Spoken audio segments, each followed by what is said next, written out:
एक बार नैमिषारण्य तीर्थ में 80,000 मुनि एकत्र होकर पुराणों के ज्ञाता श्री सूत जी से पूछने लगे, हे महामुने, आपने हमें अनेक पुराणों की कथा सुनाई है।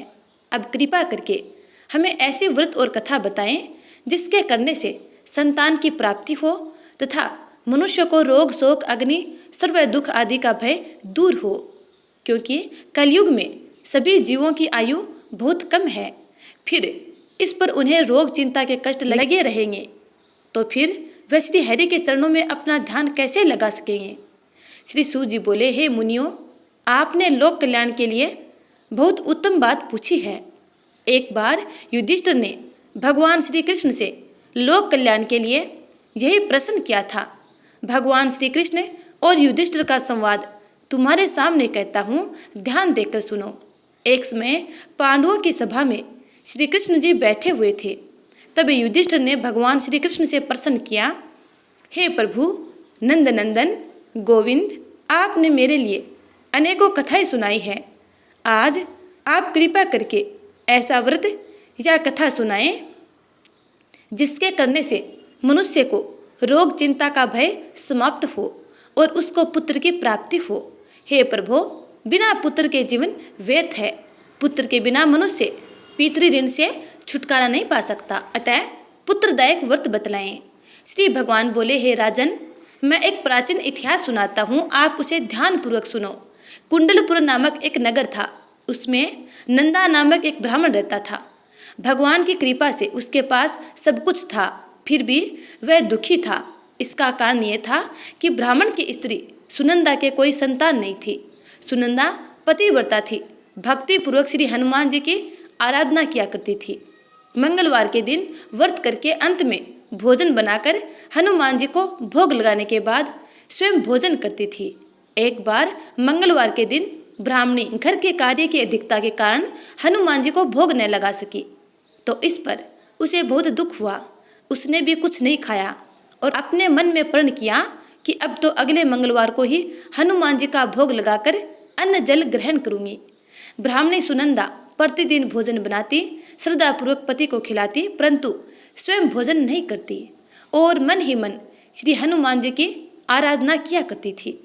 इसी प्रकार 6 दिन गुजर गए और ब्राह्मणी सुनंदा अपने निश्चय के अनुसार भूखी प्यासी निराहार रही। अगले मंगलवार को ब्राह्मणी सुनंदा प्रातःकाल ही बेहोश होकर गिर पड़ी। ब्राह्मणी सुनंदा की इस असीम भक्ति के प्रभाव से श्री हनुमान जी बहुत प्रसन्न हुए और प्रकट होकर बोले, सुनंदा, मैं तेरी भक्ति से प्रसन्न हूँ, तू उठ और वर मांग। सुनंदा अपने आराध्य देव श्री हनुमान जी को देखकर आनंद की अधिकता से व्याकुल हो श्री हनुमान जी के चरणों में गिरकर बोली, हे प्रभु, मेरी कोई संतान नहीं है, कृपा करके मुझे संतान प्राप्ति का आशीर्वाद दें, आपकी अति कृपा होगी। श्री हनुमान जी बोले, तेरी इच्छा पूर्ण होगी, तेरे एक कन्या पैदा होगी, उसके अष्टांग प्रतिदिन सोना दिया करेंगे। इस प्रकार कहकर श्री हनुमान जी अंतर्ध्यान हो गए। ब्राह्मणी सुनंदा बहुत हर्षित हुई और सभी समाचार अपने पति से कहा। ब्राह्मण देव कन्या का वरदान सुनकर कुछ दुखी हुए, परंतु सोना मिलने की बात सुनी तो बेहद प्रसन्न हुए। विचार किया कि ऐसी कन्या के साथ मेरी निर्धनता भी समाप्त हो जाएगी। श्री हनुमान जी की कृपा से वह ब्राह्मणी गर्भवती हुई और 10वें महीने में उसे बहुत ही सुंदर पुत्री प्राप्त हुई। यह बच्ची अपने पिता के घर में ठीक उसी तरह बढ़ने लगी जिस प्रकार शुक्ल पक्ष का चंद्रमा बढ़ता है। 10वें दिन ब्राह्मण ने उस बालिका का नामकरण संस्कार कराया। उसके कुल पुरोहित ने उस बालिका का नाम रत्नावली रखा, क्योंकि यह कन्या सोना प्रदान किया करती थी। इस कन्या ने पूर्व जन्म में बड़े ही विधान से मंगल देव का व्रत किया था। रत्नावली का अष्टांग बहुत सा सोना देता था। उस सोने से नंदा ब्राह्मण बहुत ही धनवान हो गया। अब ब्राह्मणी भी बहुत अभिमान करने लगी। समय बीतता रहा। अब रत्नावली 10 वर्ष की हो चुकी थी। एक दिन जब नंदा ब्राह्मण प्रसन्नचित्त था, तब सुनंदा ने अपने पति से कहा, मेरी पुत्री रत्नावली विवाह के योग्य हो गई है, अतः आप कोई सुंदर तथा योग्य वर देखकर इसका विवाह कर दे। यह सुन ब्राह्मण बोला, अभी तो रत्नावली बहुत छोटी है। तब ब्राह्मणी बोली, शास्त्रों की आज्ञा है कि कन्या 8वें वर्ष में गौरी, 9वें वर्ष में रोहिणी, 10वें वर्ष में कन्या, इसके पश्चात रजस्वला हो जाती है। गौरी के दान से पाताल लोक की प्राप्ति होती है, रोहिणी के दान से वैकुंठ लोक की प्राप्ति होती है तथा कन्या के दान से इंद्रलोक में सुखों की प्राप्ति होती है। अगर हे पतिदेव रजस्वला का दान किया जाता है तो घोर नरक की प्राप्ति होती है। इस पर ब्राह्मण बोला, अभी तो रत्नावली मात्र 10 वर्ष की है और मैंने तो 16-16 वर्ष की कन्याओं के विवाह कराई हैं, अभी जल्दी क्या है। तब ब्राह्मणी सुनंदा बोली, आपको तो लोभ अधिक हो गया है, ऐसा लगता है। शास्त्रों में कहा गया है कि माता पिता और बड़ा भाई रजस्वला कन्या को देखते हैं तो वह अवश्य ही नरकगामी होते हैं। तब ब्राह्मण बोला, अच्छी बात है, कल मैं अवश्य ही योग्य वर की तलाश में अपना दूत भेजूंगा। दूसरे दिन ब्राह्मण ने अपने दूत को बुलाया और आज्ञा दी कि जैसी सुंदर मेरी कन्या है वैसा ही सुंदर वर उसके लिए तलाश करो। दूत अपने स्वामी की आज्ञा पाकर निकल पड़ा। पंपई नगर में उसने एक सुंदर लड़के को देखा। यह बालक एक ब्राह्मण परिवार का बहुत गुणवान पुत्र था। इसका नाम सोमेश्वर था। दूत ने इस सुंदर व गुणवान ब्राह्मण के पुत्र के बारे में अपने स्वामी को पूर्ण विवरण दिया। ब्राह्मण नंदा को भी सोमेश्वर अच्छा लगा और फिर शुभ मुहूर्त में विधि पूर्वक कन्यादान करके ब्राह्मण ब्राह्मणी संतुष्ट हुए। परंतु ब्राह्मण के मन में तो लोभ समाया हुआ था। उसने कन्या तो दान कर दिया था पर वह बहुत खिन्न था। उसने विचार किया कि रत्नावली तो अब चली जाएगी और मुझे इससे जो सोना मिलता था वह अब नहीं मिलेगा। मेरे पास जो धन था कुछ तो इसके विवाह में खर्च हो गया और जो शेष बचा है वह भी कुछ दिनों में समाप्त हो जाएगा। मैंने तो इसका विवाह करके बहुत बड़ी भूल कर दी है। अब कोई ऐसा उपाय हो कि रत्नावली मेरे घर में ही बनी रहे, अपनी ससुराल न जावे। लोभी रूपी राक्षस ब्राह्मण के मस्तिष्क पर छाता जा रहा था। रात भर अपनी सैया पर बेचैनी से करवटें बदलते बदलते उसने एक बहुत करुण निर्णय लिया। उसने विचार किया कि जब रत्नावली को लेकर उसका पति सोमेश्वर अपने घर के लिए जाएगा तो वह मार्ग में छिपकर सोमेश्वर का वध कर देगा और अपनी लड़की को अपने घर ले आवेगा, जिससे नियमित रूप से उसे सोना भी मिलता रहेगा और समाज का कोई मनुष्य उसे दोष भी नहीं दे सकेगा। प्रातःकाल हुआ तो नंदा और सुनंदा ने अपने जमाई तथा लड़की को बहुत सा धन देकर विदा कर दिया। सोमेश्वर अपनी पत्नी रत्नावली को लेकर ससुराल से अपने घर की तरफ चल दिया। ब्राह्मण नंदा महालोभ के वशीभूत हो अपनी मति खो चुका था। पाप पुण्य को उसे विचार न रहा था। अपने भयानक व करुण निर्णय को कार्य रूप देने के लिए उसने अपने दूत को मार्ग में अपने जमाई का वध करने के लिए भेज दिया था, ताकि रत्नावली से प्राप्त होने वाला सोना उसे हमेशा ऐसे ही मिलता रहे और वे कभी निर्धन न हो। ब्राह्मण के दूत ने अपने स्वामी की आज्ञा का पालन करते हुए उसके जमाई सोमेश्वर का वध कर दिया। समाचार प्राप्त कर ब्राह्मण नंदा मार्ग में पहुंचा और रुदन करते हुए अपने पुत्री रत्नावली से बोला, हे पुत्री, मार्ग में लुटेरों ने तेरे पति का वध कर दिया है। भगवान की इच्छा के आगे किसी का कोई वश नहीं चलता। अब तू घर चल, वहां पर रहकर शेष जीवन व्यतीत कर। जो भाग्य में लिखा है वही होगा। अपने पति की अकाल मृत्यु से रत्नावली बहुत दुखी हुई और करुण क्रंदन व रुदन करते हुए अपने पिता से बोली, हे पिताजी, इस संसार में जिस स्त्री का पति नहीं है उसका जीना व्यर्थ है। मैं अपने पति के साथ ही अपने शरीर को जला दूंगी और सती होकर अपने इस जन्म को, माता पिता के नाम को तथा सास ससुर के यश को सार्थक करूंगी। ब्राह्मण नंदा अपनी पुत्री रत्नावली के वचनों को सुनकर बहुत दुखी हुआ। विचार करने लगा, मैंने व्यर्थ ही जमाई वध का पाप अपने सिर पर ले लिया। रत्नावली तो उसके पीछे अपने प्राण तक देने को तैयार है। मेरा तो दोनों तरफ से मरण हो गया है। धन तो अब मिलेगा ही नहीं। जमाई वध के पाप के फलस्वरूप यम यातना भी भुगतनी पड़ेगी। यह सोचकर वह बहुत खिन्न हुआ। सोमेश्वर की चिता बनाई गई। रत्नावली सती होने की इच्छा से अपने पति का सिर अपनी गोद में रखकर चिता में बैठ गई। जैसे ही सोमेश्वर की चिता को अग्नि लगाई, वैसे ही प्रसन्न हो मंगल देव वहां प्रकट हुए और बोले, हे रत्नावली, मैं तेरी पति भक्ति से बहुत प्रसन्न हूँ, तू वर मांग। रत्नावली ने अपने पति का जीवन दान मांगा।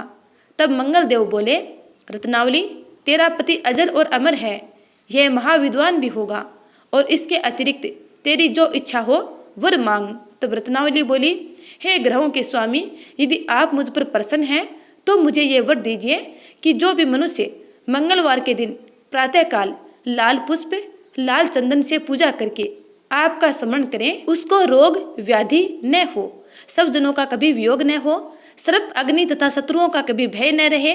जो स्त्री मंगलवार का व्रत करे वह कभी विधवा न हो। मंगल देव तथास्तु कहकर अंतर्ध्यान हो गए। सोमेश्वर मंगल देव की कृपा से जीवित हो उठा। रत्नावली अपने पति को पुनः प्राप्त कर बेहद प्रसन्न हुई और मंगल देव का व्रत प्रत्येक मंगलवार को करके व्रतराज और मंगल देव की कृपा से इस लोक में सुख ऐश्वर्य को भोगते हुए अंत में अपने पति के साथ स्वर्गलोक को चली गई। तो प्रेम से बोलिए पवन पुत्र हनुमान की जय। अब सुनते हैं अगली कथा। भीमसेन व्यास जी से कहने लगे कि हे पितामह, भ्राता युधिष्ठिर, माता कुंती, द्रौपदी, अर्जुन, नकुल और सहदेव आदि सब एकादशी का व्रत करने को कहते हैं, परंतु मैं उनसे कहता हूँ कि भाई, मैं भगवान की शक्ति पूजा आदि तो कर सकता हूँ, दान भी दे सकता हूँ, परंतु भोजन के बिना नहीं रह सकता। इस पर व्यास जी कहने लगे कि हे भीमसेन, यदि तुम नरक को बुरा और स्वर्ग को अच्छा समझते हो तो प्रति मास की दोनों एकादशियों को अन्न मत खाया करो। भीम कहने लगे कि हे पितामह, मैं तो पहले ही कह चुका हूँ कि मैं भूखा नहीं रह सकता, अर्थात भूख सहन नहीं हो सकती मुझसे। यदि वर्ष भर में कोई एक ही व्रत हो तो वह मैं रख सकता हूँ, क्योंकि मेरे पेट में वृक नाम वाली अग्नि है, सो मैं भोजन किए बिना नहीं रह सकता। भोजन करने से वह शांत रहती है, इसलिए पूरा उपवास तो क्या, एक समय भी बिना भोजन के नहीं रह सकता। भोजन के बिना रहना मेरे लिए कठिन है, अतः आप मुझे कोई ऐसा व्रत बताइए जो वर्ष में केवल एक बार ही करना पड़े और मुझे स्वर्ग की प्राप्ति हो जाए। इस पर श्री व्यास जी कहने लगे कि हे पुत्र, बड़े बड़े ऋषियों ने बहुत शास्त्र आदि बनाए हैं, जिनसे बिना धन के थोड़े परिश्रम से ही स्वर्ग की प्राप्ति हो सकती है। इसी प्रकार शास्त्रों में दोनों पक्षों की एकादशी का व्रत मुक्ति के लिए रखा जाता है। व्यास जी के वचन सुनकर भीमसेन नरक में जाने के नाम से भयभीत हो गए और कांप कर कहने लगे कि अब मैं क्या करूं? मास में 2 व्रत तो मैं नहीं कर सकता, हाँ वर्ष में 1 व्रत करने का प्रयत्न अवश्य कर सकता हूँ। अतः वर्ष में 1 दिन व्रत करने से यदि मेरी मुक्ति हो जाए तो ऐसा कोई व्रत बताइए। यह सुनकर व्यास जी कहने लगे कि वृषभ और मिथुन की संक्रांति के बीच ज्येष्ठ मास के शुक्ल पक्ष की जो एकादशी आती है उसका नाम निर्जला है। तुम उस एकादशी का व्रत करो। इस एकादशी के व्रत में स्नान और आचमन के सिवा जल वर्जित है। आचमन में 6 मासे से अधिक जल नहीं होना चाहिए, अन्यथा वह मद्यपान के सदृश हो जाता है। इस दिन भोजन नहीं करना चाहिए, क्योंकि भोजन करने से व्रत नष्ट हो जाता है। यदि एकादशी को सूर्योदय से लेकर द्वादशी के सूर्योदय तक जल ग्रहण न करें तो उसे सारी एकादशियों के व्रत का फल प्राप्त होता है। द्वादशी को सूर्योदय से पहले उठकर स्नान आदि करके ब्राह्मणों को दान आदि देना चाहिए। इसके पश्चात भूखे और सत्पात्र ब्राह्मण को भोजन कराकर फिर आपको भोजन कर लेना चाहिए। इसका फल पूरे 1 वर्ष की संपूर्ण एकादशियों के बराबर होता है। व्यास जी कहने लगे कि हे भीमसेन, यह मुझको स्वयं भगवान ने बताया है। इस एकादशी का पुण्य समस्त तीर्थों और दानों से अधिक है। केवल 1 दिन मनुष्य निर्जल रहने से पापों से मुक्त हो जाता है। जो मनुष्य निर्जला एकादशी का व्रत करते हैं उनकी मृत्यु के समय यमदूत आकर नहीं घेरते, वरन भगवान के पार्षद उसे पुष्पक विमान में बिठाकर स्वर्ग लोक को ले जाते हैं।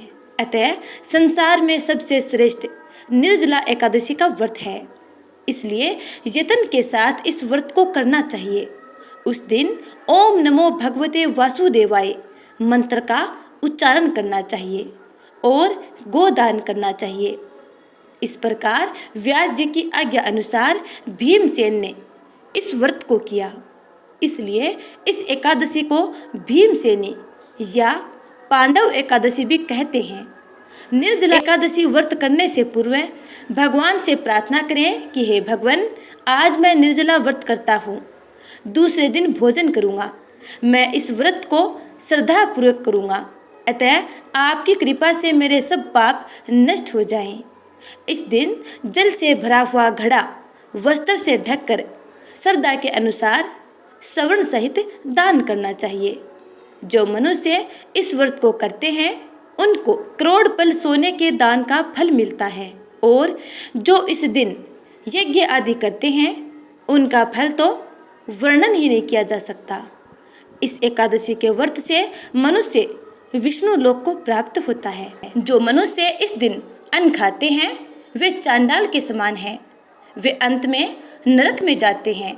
जिसने निर्जला एकादशी का व्रत किया है वह चाहे ब्रह्म हत्यारा हो, मद्यपान करता हो, चोरी की हो या गुरु के साथ द्वेष किया हो, मगर इस व्रत के प्रभाव से स्वर्ग को जाता है, अर्थात उसके सारे पाप नष्ट हो जाते हैं और अंत में उसे वैकुंठ लोक की प्राप्ति होती है।